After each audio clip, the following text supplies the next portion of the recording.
U.S. Senate passed a law which will now go to the White House, the most sweeping reform of U.S. patent law since 1952. Are you an inventor? You're not? That's okay. It's still very important for you. And we have with us a man who can explain why. Raj Abhyanker is an inventor, a patent lawyer. He has a website, a search website for patent law. And he was at the White House last week explaining his ideas on how that law can best be implemented. Thank you for joining us. So first of all, Raj, the new law, what does it change that will affect our economy? Well, it creates an incentive for innovators to start new companies and express their ideas in writing rather than keep it in their own heads. How does it do that? What is the change? Because until now, throughout American history, if you had an idea first, it was yours. But now you have to actually file an application with the government to get protection on that idea. Well, so this is a little counterintuitive to me, because under the new law, it's not a matter of who has the idea first. It's a matter of who patents it first. That's going to make it a lot easier because there'll be a lot fewer battles with inventors saying, wait a minute, I thought of that first, and somebody else says, well, but I filed the patent first, and the courts mess that up completely. But it sounds to me like this is a disadvantage for the inventors. How does this help? Well, the reality is, even if you come up with an idea first, it's only as good as you can prove it in court. And it's very difficult to prove that you came up with the idea first. Yeah.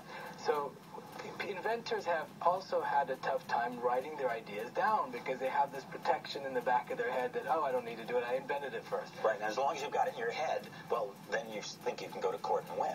And you probably won't. Not anymore. No, even before. Oh, okay. Because unless you had the evidence to show that you had invented it first, then you don't really have those rights. Okay. So it's a fiction. So, but that is, I mean, it's still the case, though, that you're going to have to file that patent. And for most people, that's a tremendously daunting task, even under the new law, apparently. You're saying that needs to change.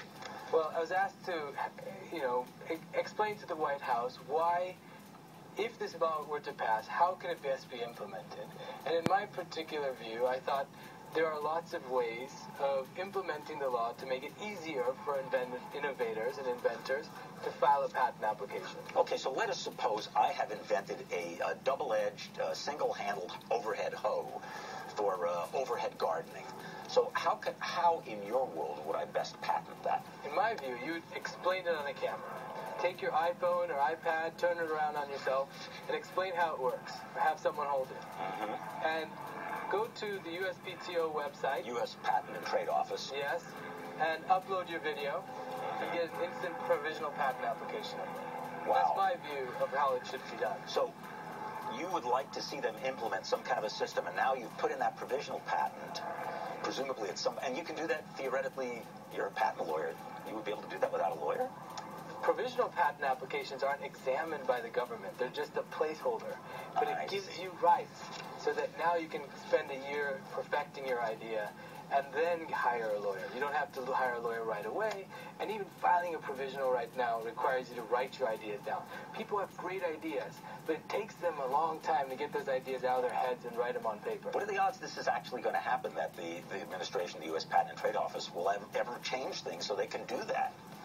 So that was my suggestion, and they thought it was a reasonable one. I don't know what will happen beyond that. But it could work under this law more easily than yes, because it's going to encourage more inventors to get their ideas out. So the government has to make it easier to get those ideas out. Okay, great.